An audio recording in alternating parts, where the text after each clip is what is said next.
Arlington Taco. Orlando's Rock Station, 101.1 WJRR. This hour brought to you by our next Orlando Magic watch party Sunday afternoon.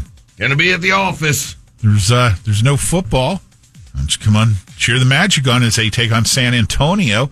We'll have Earth Day birthday tickets. Where are we going to be? I know you threw the inside baseball term, the office. Yeah, the office, a.k.a. Flanagan's Winter Springs. We call it the office because that's what my buddy Delta Dave calls it. All right, Bob, if you want, we'll meet up at the office. That's code for Flanagan's. So, Flanagan's, we're all meeting at the office this Sunday, starting at 4. Mick Ultra, Earth Day birthday tickets, as Pat said, and other JRR stuff to give away. There's no work involved at the office on Sunday. No. Just relaxation and enjoying. There's never work at the office, no matter what day it is. It's just, as Pat said, relaxation. But you could walk out of the office, a.k.a. Flanagan's in Winter Springs this Sunday, with Earth Day birthday tickets. Let's begin in Germany. Grafenwöhr, Germany. Okay. I guess we have a U.S. Army garrison in that town with some American soldiers stationed there. Mm-hmm. Well, one of those soldiers who hasn't been identified yet. You mentioned he took his pants off. Yeah, he was found sleeping in an unoccupied room at a retirement facility. Oh, God. Heavily intoxicated and wearing only a sports jersey and underwear. I thought you were going to say that he was at like a brothel. Or, maybe he was at a hotel with a lady of the night had left already. The soldier couldn't say how he ended up at the retirement home, according to authorities who say he may have entered the facility during a shift change, therefore nobody noticing him slipping in. He did find his way to a vacant room and took a little nap, a.k.a. blacked out. Yeah. How did he get the sports jersey? I'm thinking he probably had some leave because it was over last weekend. Went to watch some sports and, wasn't in his uniform other than the jersey. I'm thinking that he was at that brothel I was talking about and ended up wearing a sports jersey on the way home. Nothing here to indicate he was at a brothel. Although he was heavily intoxicated, therefore, And he just mistook the old folks' home for a hotel. Oh, no. It's an everyday thing. This showed up in the publication Stars and Stripes, which features news from the U.S. military. And I'm sure his fellow soldiers are busting his balls to no end. Yeah. Wow, he's walking by and he goes, gray living. This looks like great living. I'm going to go stay at this hotel.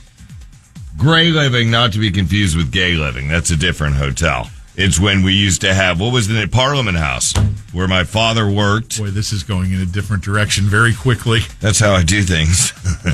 Your father-in-law worked at Parliament House? No, my father did. Your dad worked at Parliament House? Yeah. I don't remember. Before it was gay. He worked at Parliament House.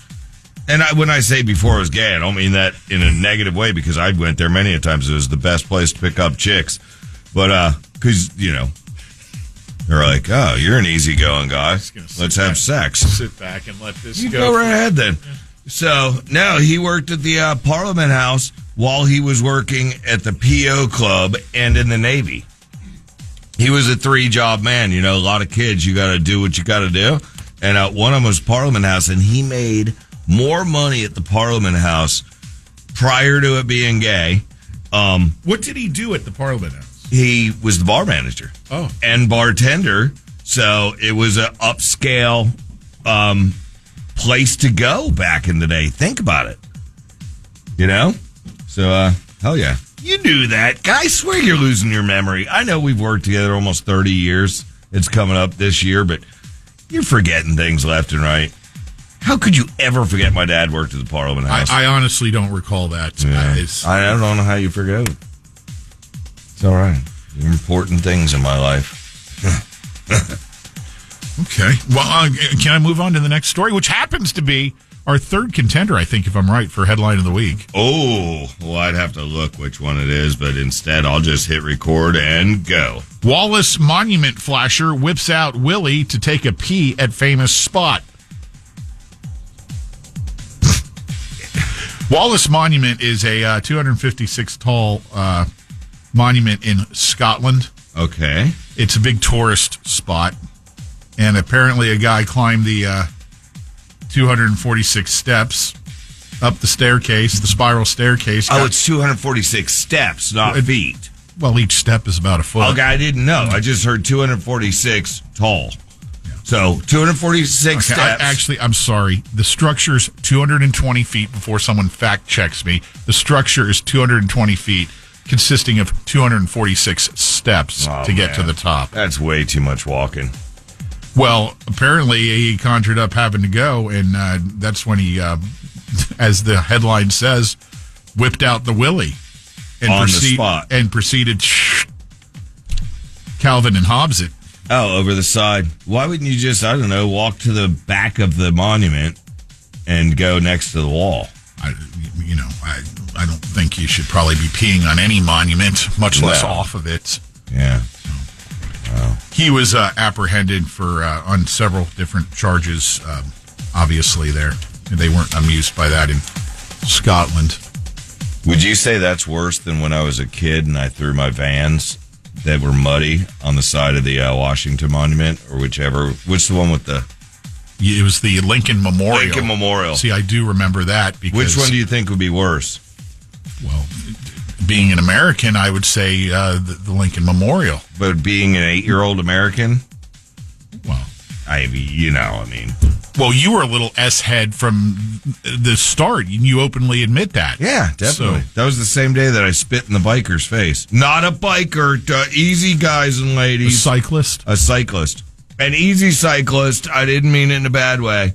I just choked on a bug when I was on the trolley, allegedly, and then hawked it up and spit it, and it went right in the face of a cyclist. This, again, I was 7 or 8 years old, and then I promptly switched seats with my brother and said, "Oh, you can have the window seat, even though there wasn't a window; it's just an open trolley."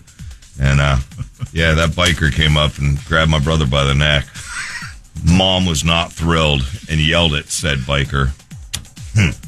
While young Robbie, the S-head, as you said, just exactly right. I know. Then with the muddy shoes, if you're wondering. Yeah, I jumped off the wall, and I didn't realize it was mud, and I went right down into it, up to about my calves, and I pulled my feet out, and one of my Vans got stuck. Mm-hmm. He banged him against the Lincoln Memorial, which, Well, I was in a bad mood that I had to go study art at 7 or 8 years old, so I threw him against the memorial to get the mud off.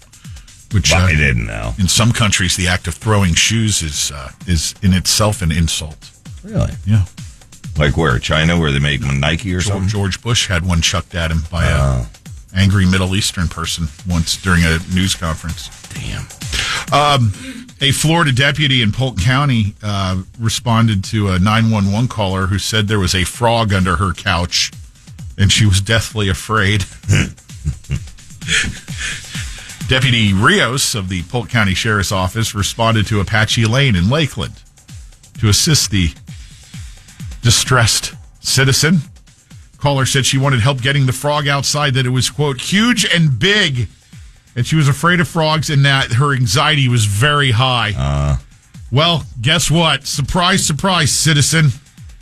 Officer or Deputy Rios responded, removed the frog and another frog that was under the couch. They were having frog time, Taco. Really? Frogging out? Uh-huh. Now you're going to have multiple. I don't know. I don't think frogs... Okay, I don't even want to bring it up. Reptilians are going to start texting in. Facts. Frogs don't lay eggs, Taco. They have tadpoles, which look like black sperm. And then those turn into frogs. Signed, Lizard Man. Thank you, Taco. You're